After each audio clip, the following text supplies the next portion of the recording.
Bien, bueno, mi nombre es Matías Juárez, residente del SMI, y voy a presentar la parte que quedó del seminario de taquicardia ventricular en miocardiopatía dilatada, o también llamada hipokinética no dilatada. Bueno, bien, como ya saben, la miocardiopatía dilatada, ¿no? Se define como la presencia de dilatación ventricular izquierda con difusión sistólica en ausencia de condiciones de carga que puedan justificarlo. O estas condiciones están presentes, pero no son lo suficiente para justificar el grado de dilatación y disfunción.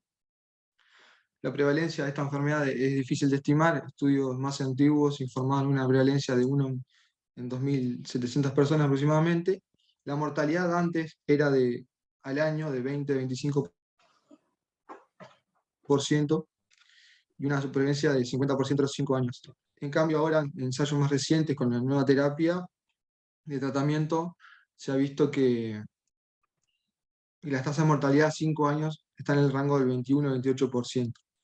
Sin embargo, las muertes súbitas cardíacas ocurren hasta el 12% de los pacientes y representan del 25 al 30% de todas las muertes de estos pacientes.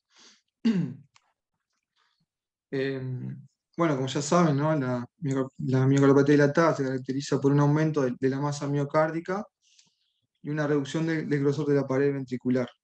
El corazón adopta una forma globular y hay una dilatación pronunciada de la cámara ventricular y agrandamiento auricular. El fenotipo de la enfermedad, especialmente en la etiología genética, puede cambiar con el tiempo y no cumplir con los criterios estos que le estoy diciendo de la enfermedad. Entonces se propone un término nuevo, en realidad ya lleva varios años, que es el término de miocardiopatía hipokinética no dilatada, que bueno, se piensa que corresponden a estadios más precoces de la enfermedad. Bueno, en cuanto a la etiología, hay múltiples etiologías, como ya saben. Sin embargo, se encuentra una etiología subyacente solamente en el 50% de los pacientes con miocardiopatía dilatada y el restante 50% se cree que es idiopático o se consideran idiopáticos. Hay una alta tasa de familiares afectados, del 20 al 50%, ¿no? de los pacientes que tienen miocardiopatía dilatada. Entonces, esto hace sospechar un importante componente genético. Y de hecho, la mutación del gen de la laminina, el gen LMNA, está asociado con alta tasa de arritmia ventricular y muerte súbita. Y como vamos a ver más adelante, tiene implicancias terapéuticas, ser portador de este gen. Bueno, entrando ya en la arritmia ventricular, los pacientes con miocardiopatía dilatada pueden desarrollar cualquier variedad de arritmias ventriculares, como extrasístoles supraventriculares, que se ve hasta el 90% de estos pacientes, taquicardia ventricular no sostenida, taquicardia ventricular sostenida, polimorfa y fibrilación ventricular. El paro cardíaco en estos pacientes suele ser precipitado por una ATV polimorfa o monomorfa que degenera en FB. No obstante, el paro en la sistolia y la actividad eléctrica sin impulso son modos comunes de muerte, particularmente en pacientes que tienen insuficiencia cardíaca terminal. Y bueno, también hay que recordar que estos pacientes tienen otras causas otros factores contribuyentes de arritmogénesis, que son los que se ven ahí en la tabla. Son pacientes que toman diuréticos, por ejemplo, y bueno, pueden tener disionías, hipopotasemia, hipomagnesemia. Y bueno, siempre hay que tener en cuenta otros factores contribuyentes también a la arritmogénesis en estos pacientes. Bien. En cambio, la taquicardia ventricular monomorfa sostenida es menos frecuente en la miocardiopatía dilatada si los comparamos a los pacientes que tuvieron infartos previos. Y a diferencia de la cardiopatía isquémica, el sustrato electrofisiológico de la taquicardia ventricular monomorfa sostenida, en la miocardiopatía dilatada no está claramente definido. Y aunque la taquicardia ventricular rama a rama se identifica con un mecanismo de taquicardia ventricular en un porcentaje significativo, la mayoría, hasta el 80% de las TB, se originan en el miocardio y se ven a una reentrada o una cicatriz. El restante 20% se piensa que es atribuible a otros métodos como mecanismo, como automatismo aumentado o reentrada rama a rama, como vamos a ver más adelante. En cuanto al sustrato anatómico, es bien diferente el de la miocarditis isquémica y la dilatada. En la isquémica, la cicatriz es extensa, relacionada con una distribución coronaria, y es subendocárdica o transmural. En cambio, en la dilatada, la cicatriz es más pequeña, con predilección por el miocardio medio y epicardio, y se distribuye en múltiples focos de fibrosis parcheados. La resonancia con Gabaliño ha contribuido a la caracterización de este sustrato anatómico. Y bueno, confirmando la presencia de estrías longitudinales que representan aproximadamente el 10% de la masa ventricular, con una localización predominante por los segmentos basales del ventrículo izquierdo, con distribución principal intramiocárdica y epicárdica. La localización precisa de la cicatriz repercute de forma directa con las posibilidades de éxito terapéutico mediante la ablación. Y hay una relación una relación directa entre la fibrosis y la ritmogénesis, ya que es un predictor de arritmias ventriculares independientemente de la función ventricular.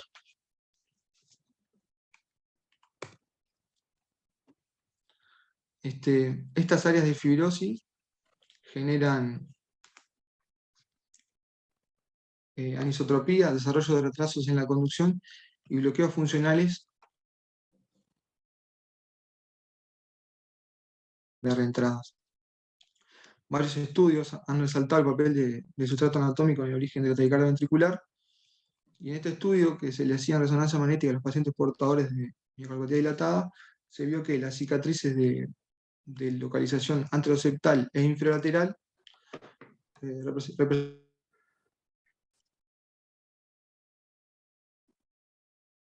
el sustrato ritmogénico fundamental de estas miocardiopatías anteroseptal. Más frecuentemente tenían origen intramural, y estas eran abordadas desde la raíz aórtica o el endocardio izquierdo anteroseptal, cuando se realizaba el estudio electrofisiológico. En cambio, en la inferior-lateral, la ablación más frecuentemente requería una ablación epicárdica.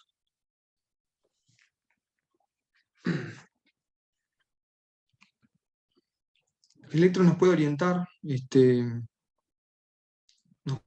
a... Para un poquito. Nos puede orientar para guiarnos dónde puede estar la cicatriz, dónde puede venir la arritmia ventricular. Y el libro,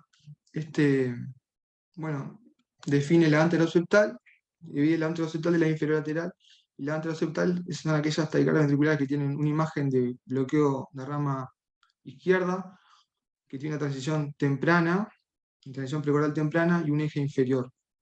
Aunque también puede tener bloqueo de rama derecha con concordancia precordial positiva, como se ve acá en la imagen de abajo, y un eje inferior.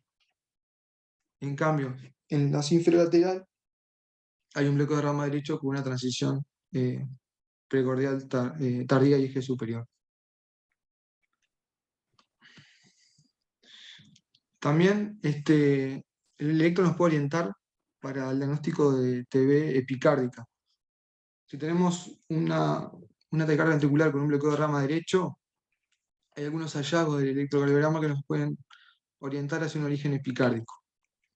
Lo más importante y lo más fácil de aprenderse son los criterios morfológicos, que a su vez son los más específicos, que es la ausencia de onda Q derivadas inferiores y la presencia de onda Q en D1.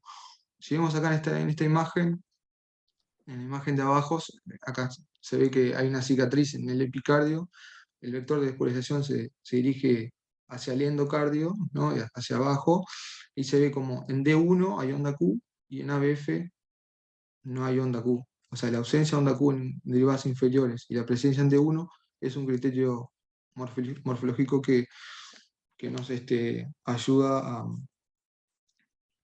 predecir que está en el epicardio esta cicatriz. Luego también hay otros criterios que, la activación ventricular en el epicardio tiene un componente inicial más lento, ¿no? Lo que refleja la activación transmural influenciada por la ausencia de His-Purkinje, obviamente en el epicardio. Esto genera que se ensanche el QRS y que dé una pseudo onda delta al inicio del QRS. Eso también es un criterio para topografiar en el epicardio. Después hay otros más. Ejemplo, el índice de flexión máxima, que lo que hace es medir el QRS y dividirlo, o sea, toma todo el QRS y lo divide. Acá no me acuerdo para un poquito.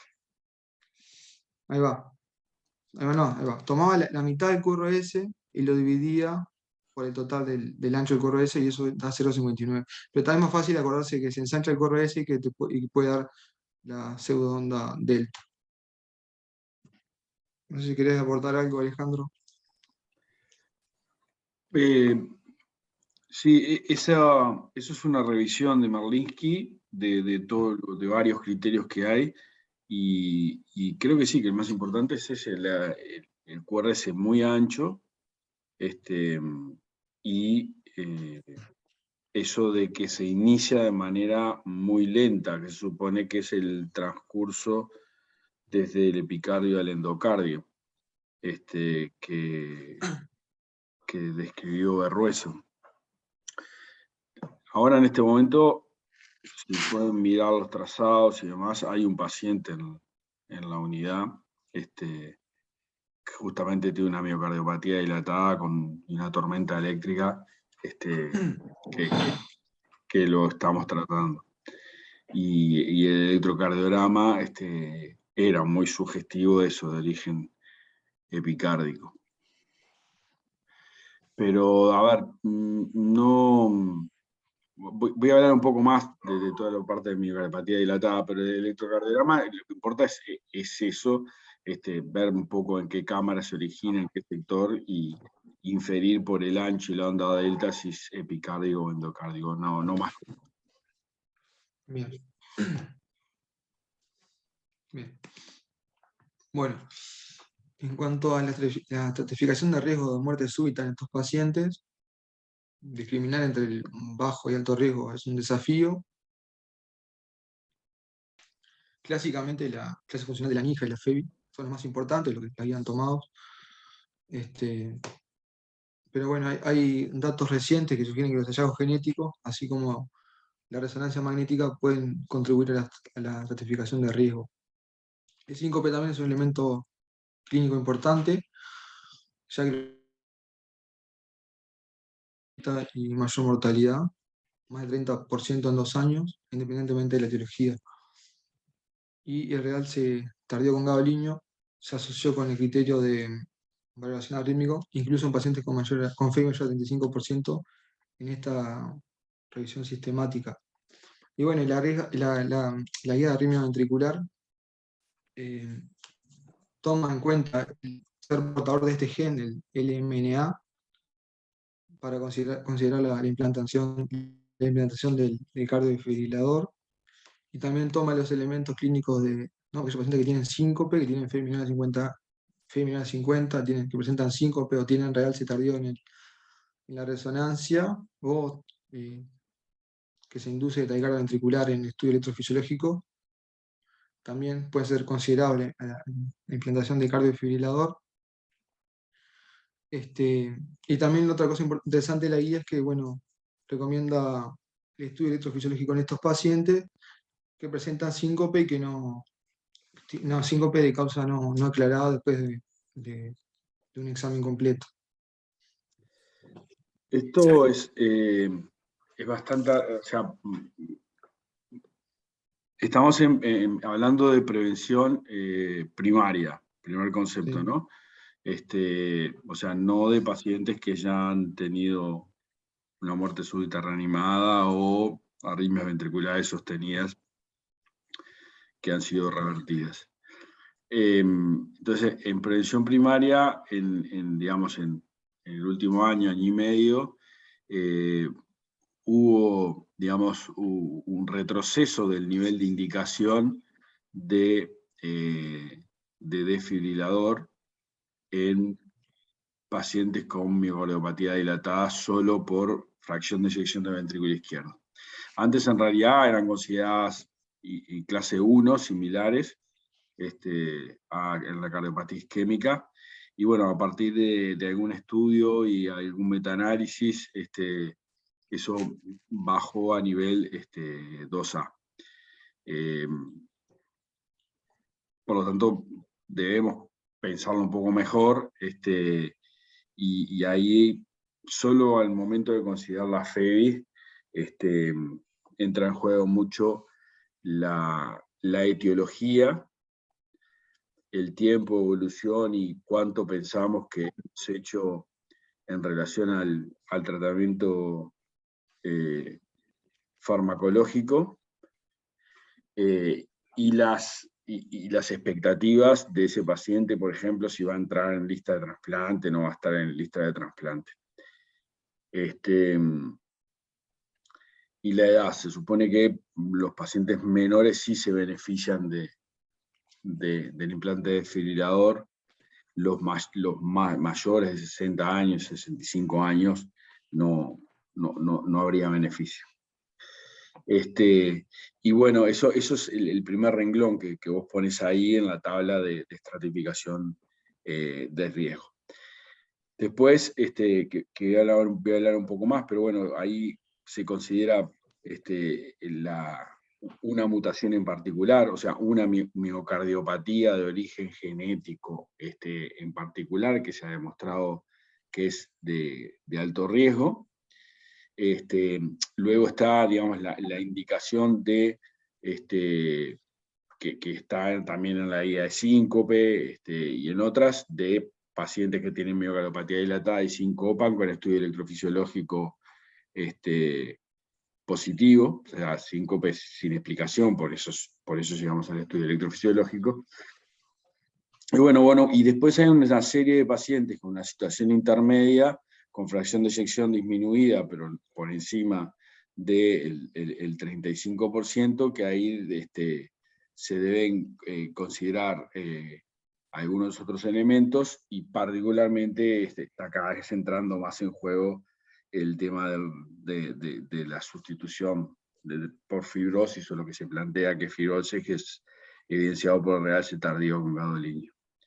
Más o menos ese es el esquema, y bueno, es algo bastante reciente esto, ¿no? Que ha cambiado de forma, en las últimas 2 guías de muerte súbita e insuficiencia cardíaca, y hay que mirarlo y tenerlo presente. Bien. En cuanto al manejo farmacológico, bueno, hay que obviamente iniciar los medicamentos que bajan la mortalidad en estos pacientes, ¿no? Los IECAS, spironolactona,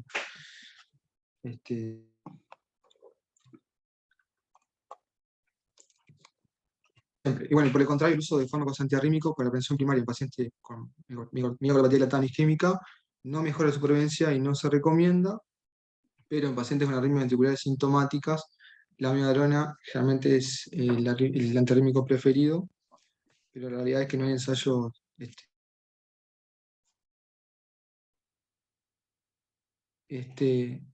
y bueno, la terapia con medicamentos antiarrítmicos puede ayudar a mejorar la calidad de vida de pacientes con CDI que reciben descargas frecuentes o aquellos con TB incesante.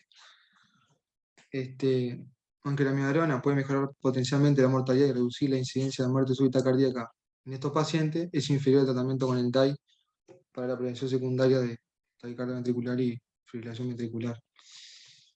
Y en cuanto a la prevención secundaria, bueno, se recomienda el implante de DAI en pacientes con paro cardíaco previo o TB sostenido.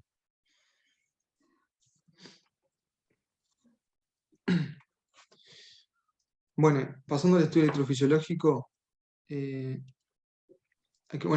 posible hay que contar con un electrocardiograma de 12 derivaciones, ya que como vimos nos puede dar información sobre el área de interés, ¿no? Así como la localización endo o epicárdica. De posible contar con con una resonancia magnética con realce. Y hay dos estrategias para la evaluación de la taquicardia ventricular. Uno es identificación del istmo crítico del circuito de taquicardia. Este es el gol estándar, ¿no? La identificación del istmo crítico por el mapeo de activación y encarrilamiento. Pero estamos hablando que estamos frente a pacientes con muchas veces disfunción sistólica severa, y que este objetivo puede ser no alcanzable, ¿no? Ya que las TB no van a ser toleradas. Entonces lo que se hace en estos casos es el mapeo de sustrato. Se realiza durante el ritmo sinusal como una estrategia para delinear el sustrato ritmogénico potencial basado en la identificación de electrogramas anómalos y de baja amplitud, lo que se llama el mapeo de voltaje.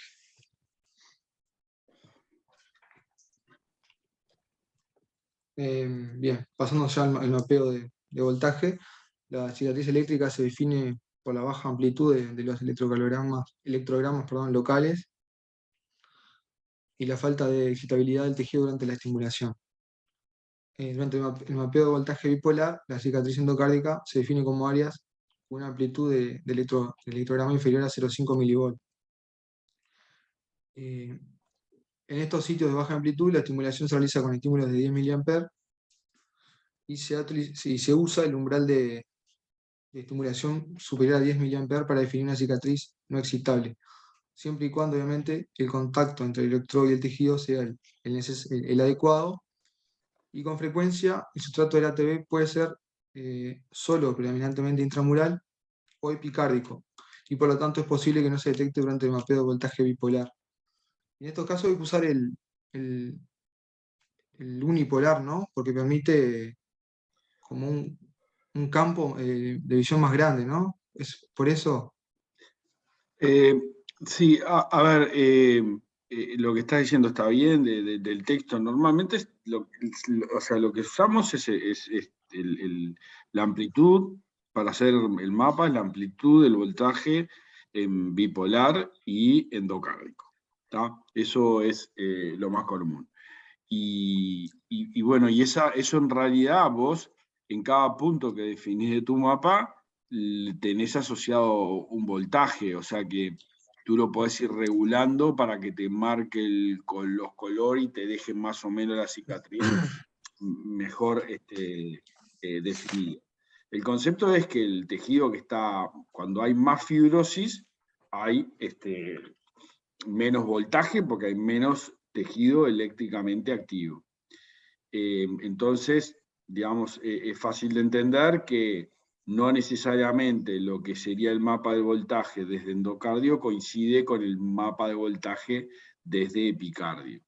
Y también de que los mapas de voltaje en esta patología, si tú dijiste muy bien que la fibrosis, a diferencia de la isquémica, la fibrosis era más medio y epicárdica, es lógico que encontremos más cicatriz desde epicardio que en endocardio.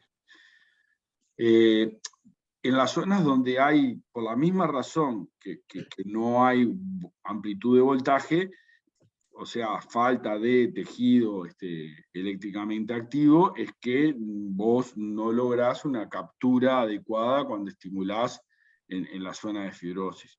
Pero en realidad mapa de estimulación no se hace.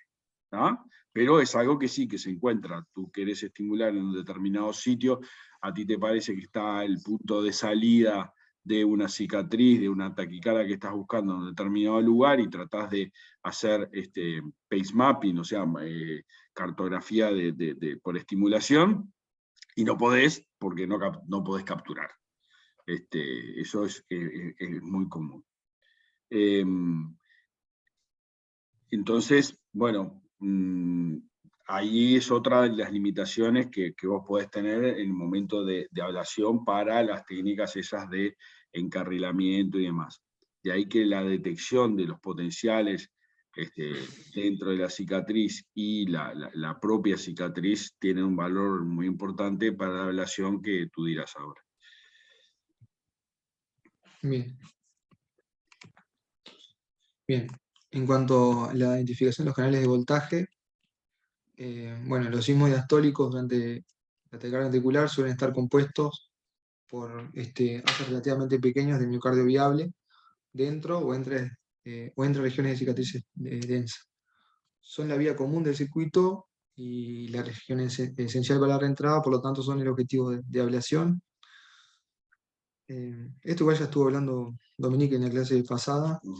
Se realiza durante la diástole y se detecta mediante potenciales intracardíacos que habitualmente muestran potenciales multicomponentes como reflejo de la conducción lenta y el empleo, bueno, de criterios de voltaje más estrictos, como bajar el valor de corte, facilita una mejor definición de la cicatriz y la identificación de los sismos, que es lo que se ve acá en la imagen. Acá está en 0,5, cuando uno baja a 0,3, ahí se ve la cicatriz verdadera, 0,3 milivolts, se ve la cicatriz verdadera, que ahí fue donde se hizo la ablación.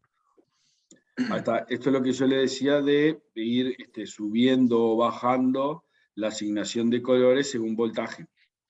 Esto no tenés que hacer todo el mapa de vuelta, o sea que es como bajar el volumen o subir el volumen para, de audio para ir viendo este tipo de cosas que nos puedan ayudar a hacer la ablación.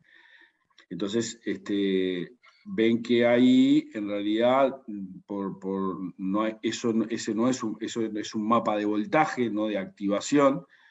Probablemente se encontró que la taquicardia salía de por allí. Imaginémonos que es una taquicardia muy rápida, que el paciente no tolera, pero que por el eje o por la estimulación podemos inferir que es más o menos de esa zona.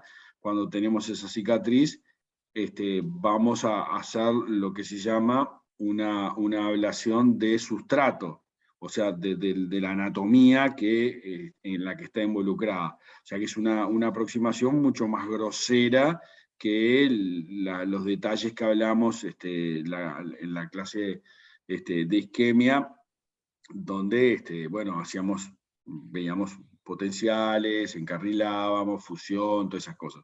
Entonces acá ven que está dispuesta una línea. Lo que se hizo fue cruzar esa cicatriz desde el anillo, del anillo mitral.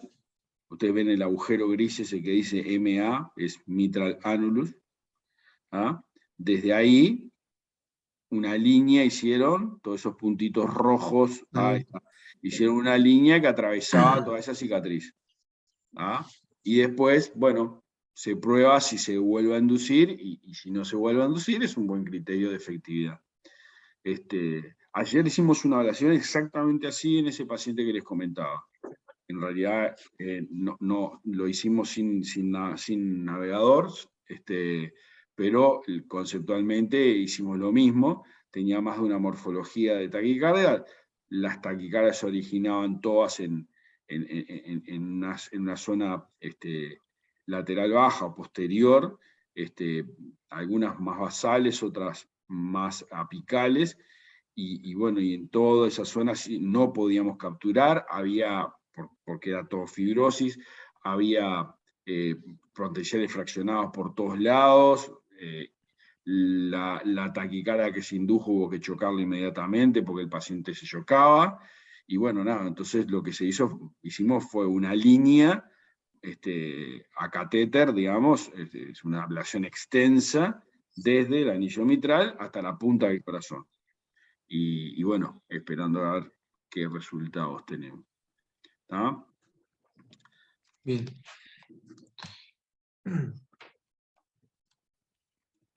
Bien. En cuanto al mapeo de activación,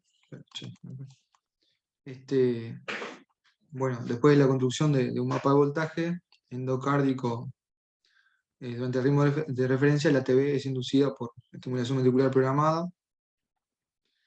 Si la taquicardia ventricular no es estable, aún se puede realizar el mapeo iniciando y deteniendo la taquicardia ventricular después de la adquisición de datos en cada sitio.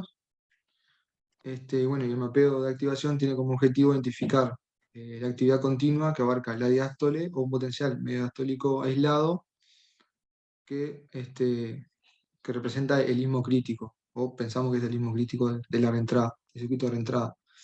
y el electrograma cercano a la mitad de la diástole es el indicador más comúnmente observado del istmo de un circuito de taquicardia ventricular, que es lo que se ve acá en la imagen, el catéter de vela.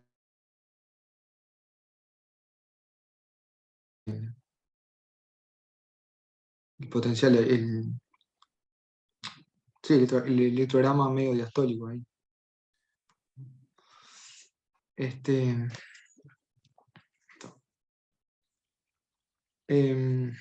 Bien. El mapeo por encarrilamiento está funcionalmente involucrado en el circuito de la taquicardia ventricular. Una vez que se verifica la presencia de encarrilamiento, se pueden utilizar varios criterios para indicar la relación del sitio de estimulación con el circuito de reentrada. Un criterio es buscar un criterio de encarrilamiento es buscar la función oculta, por ejemplo.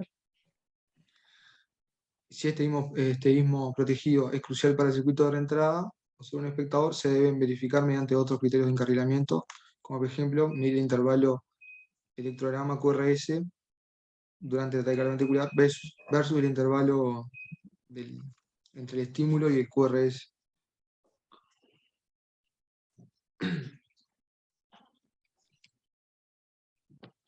Que bueno, esta imagen lo que muestra es eso.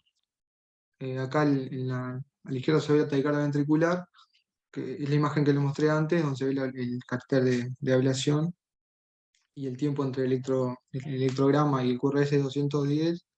Acá cuando se hace el encarrilamiento de la taquicardia, se ve que el tiempo desde el estímulo al QRS es 240, es muy similar. Quiere decir que estamos muy cerca de ahí del origen, ¿no? No, estamos estimulando, ahí hay dos cosas.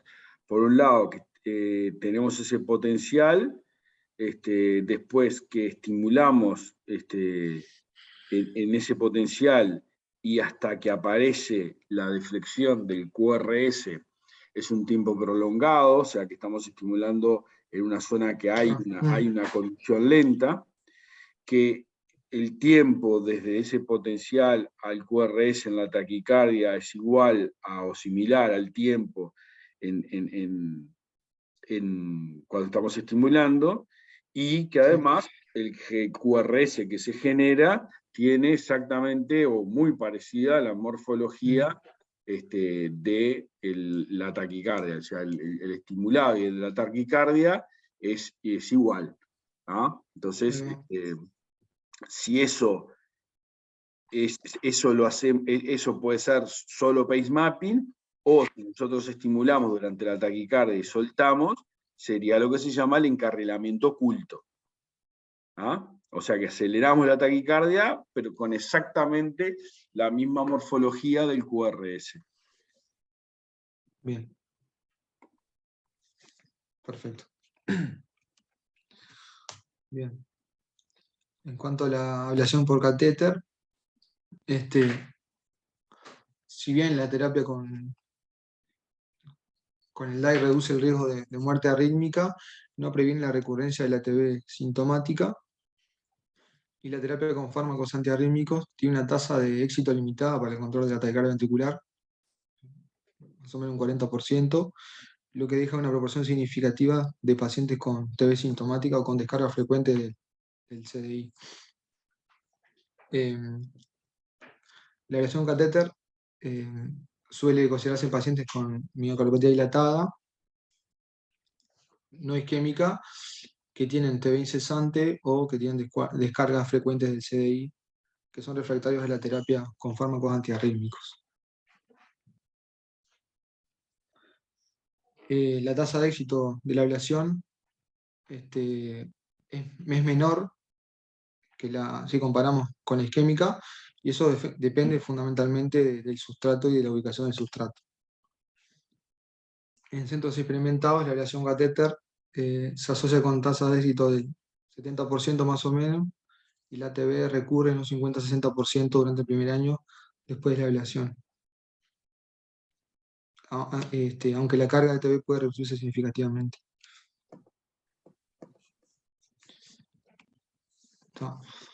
Y en cuanto al mapeo epicárdico, cuando el mapeo y la ablación endocárdica son inefectivos, se puede considerar el mapeo epicárdico. Se estima necesario en un 30% de los casos.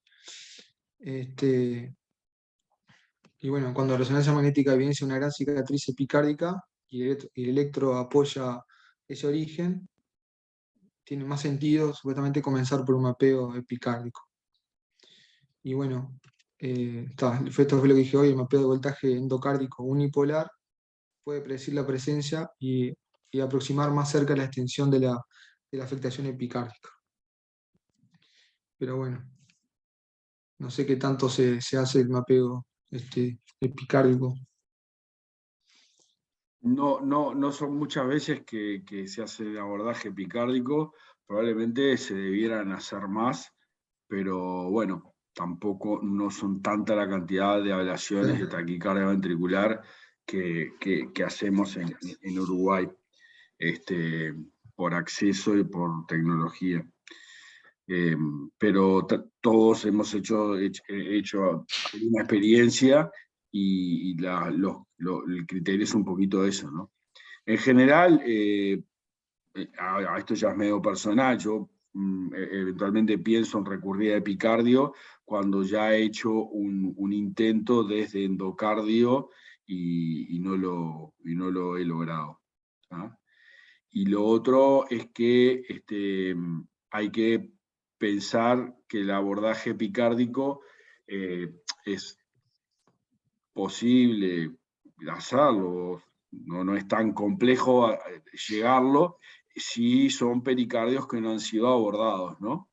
En pacientes que han sido o que han tenido patología de pericardio o que ya han sido sometidos a alguna cirugía cardíaca o algo, el abordaje epicárdico no se puede o habitualmente es muy difícil de hacer. Bien.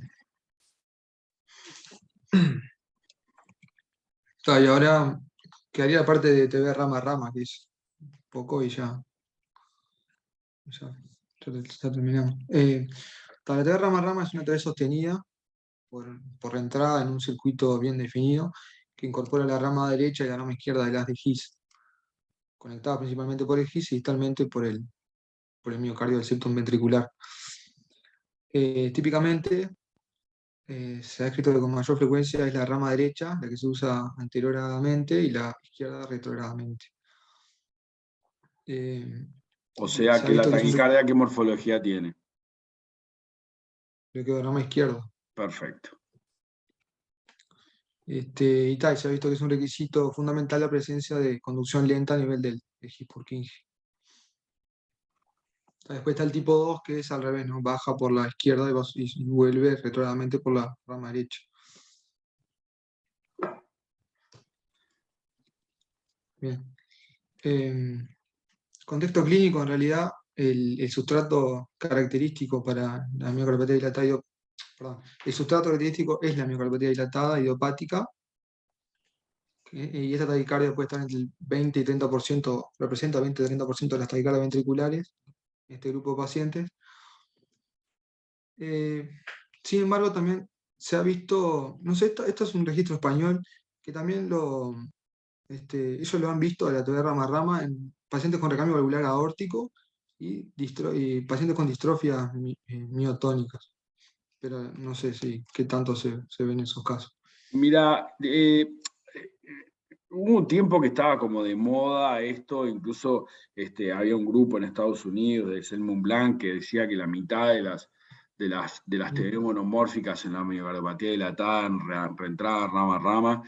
O sea, hay que estar atento, se ve, la hemos visto, la hemos tratado, pero no es una entidad tan frecuente. Y lo que sí no es patognomónico ni patrimonio exclusivo de ninguna cardiopatía. Así que hay que conocerla, hay que saberla, hay que diagnosticar, saber en qué situaciones uno está predispuesto, pero no la hemos encontrado de forma tan frecuente, la verdad. Perfecto.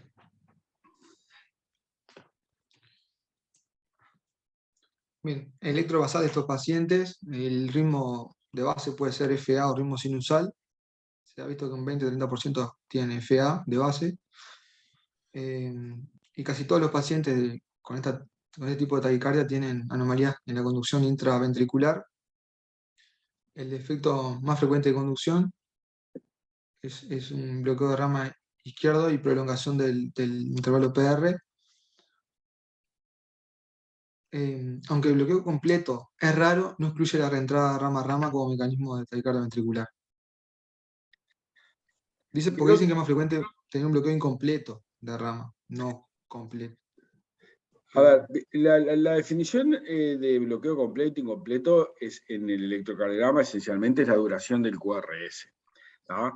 Pero ustedes ahora que están pasando por electrofisiología saben que, digamos, aun cuando hablamos de bloqueo completo, no es igual a bloqueo mecánico.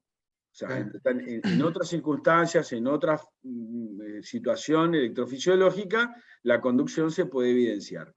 Y eso es lo que ocurre en esta taquicardia. O sea, nosotros tenemos en el electrobrazal un bloqueo incompleto de rama izquierda o incluso un bloqueo completo de rama izquierda, pero primera cosa, durante la taquicardia la conducción ocurre a través de esa rama, de forma retrógrada, pero ocurre, como tú dijiste, Matías, baja por la rama derecha y sube por la rama izquierda, pero además, cuando vamos a la ablación, que lo dirás después, pero lo tengo que adelantar ahora, Sí. Uno apunta y quema la rama derecha. Quema la rama derecha, ¿y qué pasa? Dice, bueno, si tenía bloqueado de rama izquierda, le quemo la rama derecha, lo dejé bloqueado. Pues no, ¿está? Se alarga un poco el PR y aparece la conducción por la rama izquierda, que antes no la veíamos. Entonces, es una demostración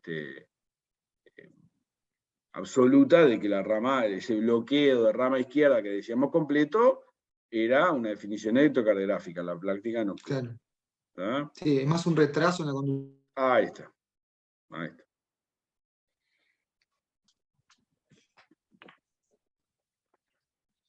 Bien. Y durante taquicardia, generalmente lo que leí es que no está disponible porque generalmente es muy rápida esta TV y es inestable. Una frecuencia de 200 a 300 latidos por minuto. La morfología del QRS es un bloqueo de rama típico y puede ser idéntica a la del ritmo sinusal.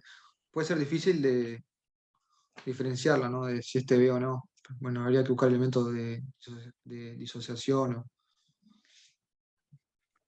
Habitualmente hay disociación porque la conducción aurículo-ventricular está afectada, por lo menos a nivel de GIS, infranodal está afectada. Entonces, la disociación se suele ver. Perfecto. Bien. Bueno, hay varios elementos que nos apoyan el diagnóstico.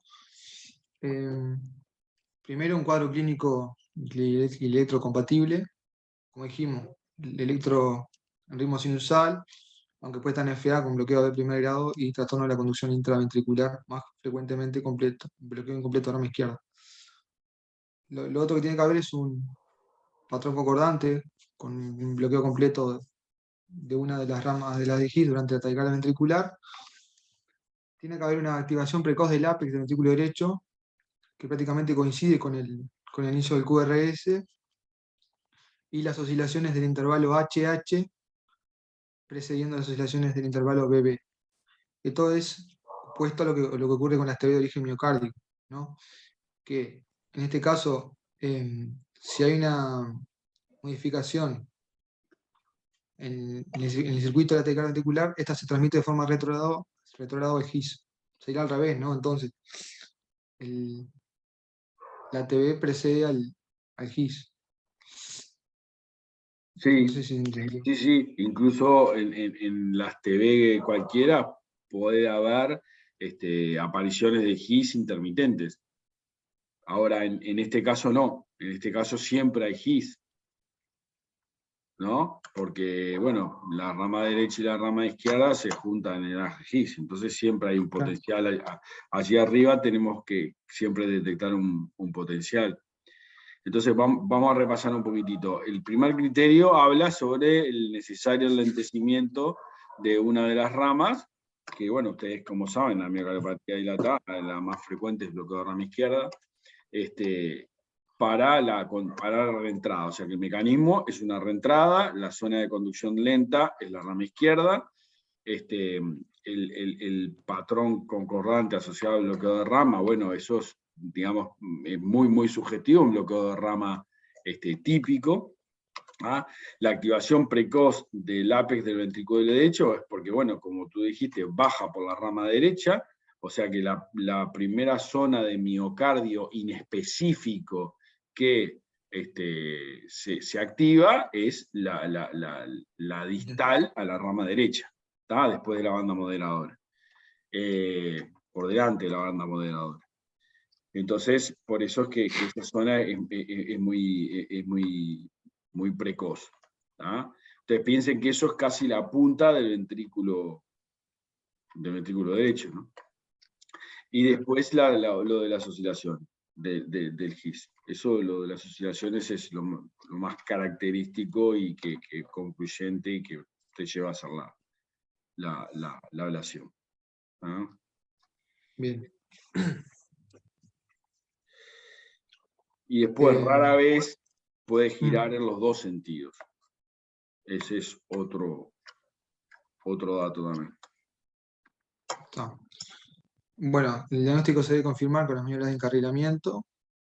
El ciclo por ejemplo, el ciclo de retorno del ápex del BD es similar a la longitud del ciclo de la taquicardia ventricular. O sea, quiere decir que estamos adentro del circuito. Perfecto. Y lo otro es buscar encarrilamiento con fusión oculta durante la estimulación auricular. QRS igual al de la taquicardia ventricular, al de la ATV, perdón. Sí.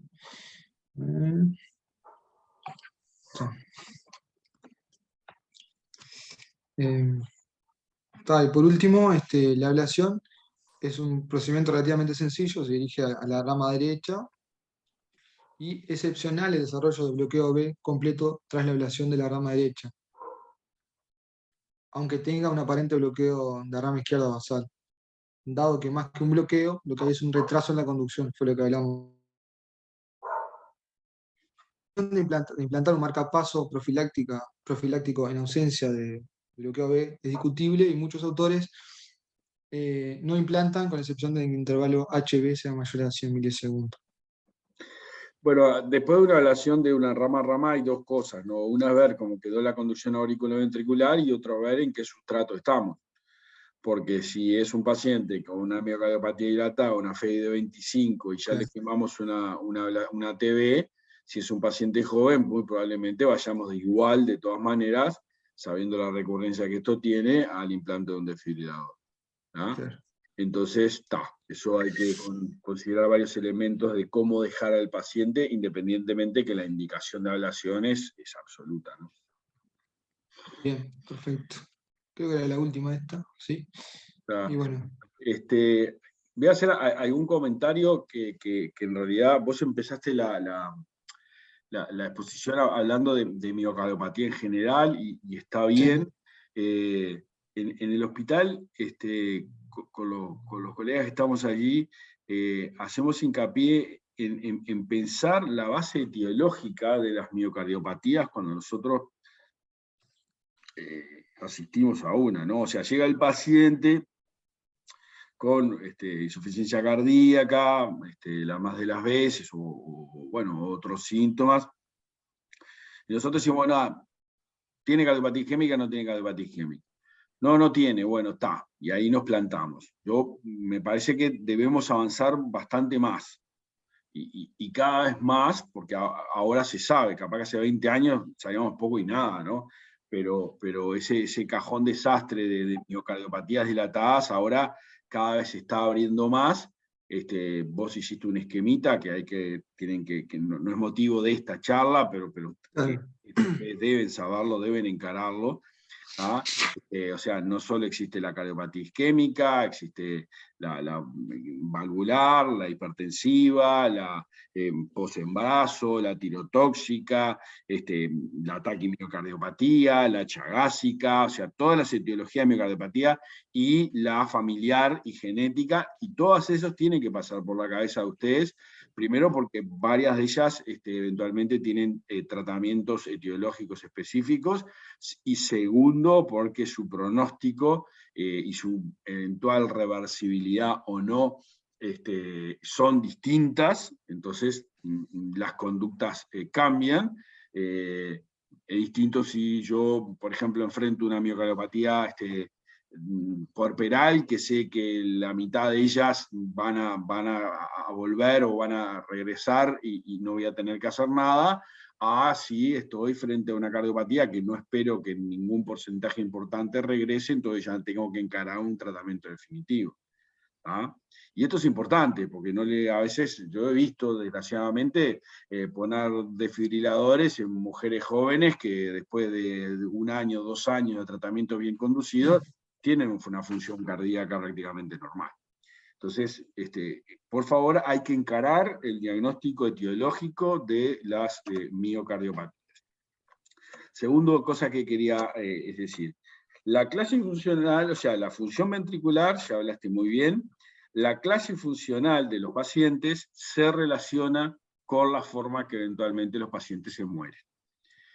¿De qué manera? Bueno, los pacientes que tienen mejores clases funcionales, ¿ah? tienen porcentualmente más muerte arrítmica, ¿tá? Y los de peor clase funcional tienen más muerte por insuficiencia cardíaca. Claro. Y en el medio siempre está bailando la enfermedad tromboembólica. Entonces, esto hay que tenerlo presente.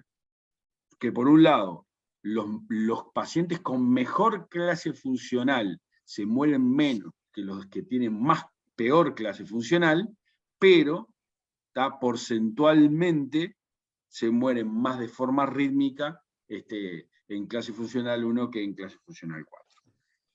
¿Tá? Entonces, ¿eso a qué me lleva? Bueno, eso me lleva a que en clase funcional 1 su riesgo de muerte de repente no es tan alto, pero me simpatiza más protegerlos, ¿tá? Con un desfibrilador, o sea, evitar la muerte arrítmica, que en clase funcional 4, que la mortalidad es altísima, pero ya prácticamente estoy llegando tarde y con el desfibrilador capaz que no estoy mejorando nada. No estoy hablando de indicaciones absolutas, estoy hablando para que ustedes, digamos, conceptualmente piensen esto. ¿Ah? O sea, al de baja clase funcional hay que protegerlo más desde el punto de vista rítmico, al de alta clase funcional hay que protegerlo más desde el punto de vista de su falla cardíaca. ¿Ah? Y después está, digamos, el puente entre las dos cosas, que son los pacientes que tienen clase funcional avanzada, FEV severamente disminuida, que no tienen expectativas de que mejore su función y que de repente son jóvenes y por lo demás tienen buen terreno, que entra todo el tema del abordaje del trasplante cardíaco. Y allí también son un grupo de pacientes. En Uruguay el espera promedio para un trasplante cardíaco son 2 años, de proteger al paciente desde el punto de vista rítmico, si nosotros lo ingresamos en lista de trasplante. ¿Tá? Entonces, etiología, clase funcional. Y lo último es respecto al sustrato. Antes se pensaba la cardiopatía isquémica, la miocardiopatía dilatada como entidades nosológicas prácticamente distintas desde el punto de vista rítmico. ¿Tá? Desde que se ha avanzado en el conocimiento etiológico y fundamentalmente anatomopatológico, en realidad vemos que la miocardiopatía dilatada tiene cicatriz. Se dispone, se distribuye distinto, pero esencialmente tiene cicatriz, tiene fibrosis, tiene áreas de tejido no viable, entonces es una enfermedad menos localizada, más difusa, pero en el fondo es prácticamente la misma enfermedad. más difícil de cazar, pero eso depende de cada caso, porque una cosa es un paciente joven que tuvo un infarto extenso por una lesión única de una DA, que va a tener una cicatriz extensa, transmural, bien localizada, que ese paciente sí es bien distinto al paciente de la miocardiopatía dilatada. Pero si yo estoy viendo a un paciente mayor que ha tenido 3, 4 infartos chicos, que tiene lesiones multivaso y todo lo demás, ese paciente también va a tener cicatrices difusas, fibrosis difusa, áreas atigradas. Entonces ya es más, se parece más a una miocardiopatía dilatada. Entonces, dicho esto respecto del sustrato, ¿no? Porque hay además pacientes que no son isquémicos, que tienen cicatrices muy localizadas. Por ejemplo, las miocarditis focales. Las miocarditis focales dan áreas muy limitadas, muy localizadas de fibrosis. Hay otras, la miocardiopatía hipertrófica, por ejemplo, que suele tener las áreas de fibrosis bien localizadas a nivel del septo, sobre todo las hipertróficas obstructivas, asimétricas. Entonces, de vuelta a lo mismo, a lo primero, volvamos a la etiología. Y si sabemos eso, debemos también saber que esa idea que antes había que, sí, la cardiopatía isquémica hace TB monomórfica y la miocardiopatía dilatada hace TB polimórfica. Eso no es así. Eso no es así. O sea, nosotros lo que muchas veces llegamos más tarde a la cardiopatía, llegamos más tarde en el episodio agudo a la miocardiopatía dilatada y los asistimos ya en fibrilación ventricular o en TB polimórfica. Pero en realidad, esos pacientes, cuando uno les pone desfibrilador, van a ver que pacientes con miocardiopatía dilatada, las recurrencias son de TB monomórfica. O sea, TB que tiene un circuito de reentrada en una zona determinada y da taquicardias ventriculares polimorfas. Lo que sí ocurre es que más veces tienen muchas TB monomórficas. Claro. Porque tiene muchas cicatrices y muchos circuitos probables. Y de ahí que más veces vamos a las ablaciones de sustrato que a las cardiopatías isquémicas. ¿Tá? Pero bueno, eran esos tres conceptos. Busquen la etiología, no todas las etiologías son lo mismo, hay etiologías curables, cada etiología tiene pronósticos distintos. Piensen en la clase funcional en que está el paciente, además de la fracción de eyección.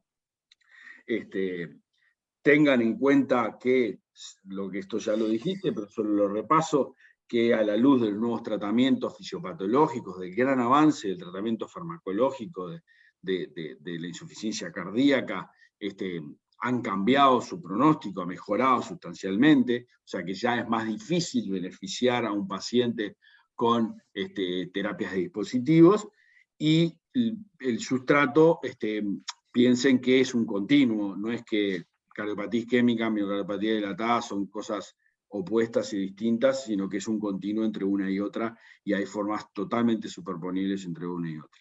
¿Ah? Bueno, muy bien, no sé si hay alguna pregunta de la gente.